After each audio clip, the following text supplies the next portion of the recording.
This is Gene Key, Skyserve, Texas News. The possible remains of a teen missing for 25 years is found in Wharton County. KHOU.com contributed to this report. Wharton County officials and search volunteers with Texas Equus Search, an organization dedicated to searching for missing persons, believe they have located the remains of 15-year-old Rosemary Diaz, a girl who went missing 25 years ago Wednesday. Officials say it was November 24, 1990, when the El Campo High School student left work at a small food store near her home in Danavang. She was never seen again. Texas Equus Search on November 24th searched a site and performed an excavation where they found remains and other evidence thought to be that of the missing 15-year-old girl. Officials said the suspect in the abduction is now deceased. The young woman's remains were found on a 60-acre property belonging to the suspect's family. The suspect in the Diaz disappearance allegedly made several confessions over time, and the family turned the information over after his death.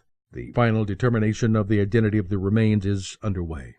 DNA from the crime scene leads to an arrest in a cold double murder in Arlington. WFAA.com contributed to this report from Arlington. Police say DNA found on a marijuana cigarette left at a double murder scene led to an arrest in the horrific crime. The bodies of an elderly couple were found on June 10, 2012, inside an Arlington apartment. Arlington police said the DNA profile from the cigarette was entered into CODIS, the Combined DNA Index System. A DNA match was finally made in October. The suspect was arrested Wednesday on a parole violation and is currently being held on a $250,000 bond in Tarrant County. While the suspect is now an adult, he was 16 at the time of the crime, which is why police say they haven't released his identity.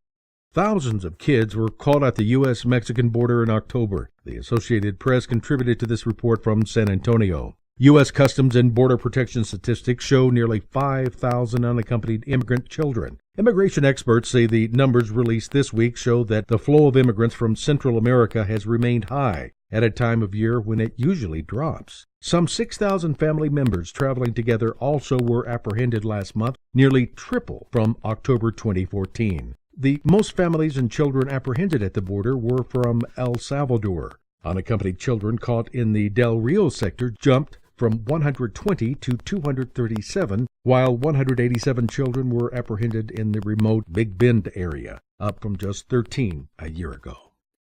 This is Gene Key, Skyserve, Texas News.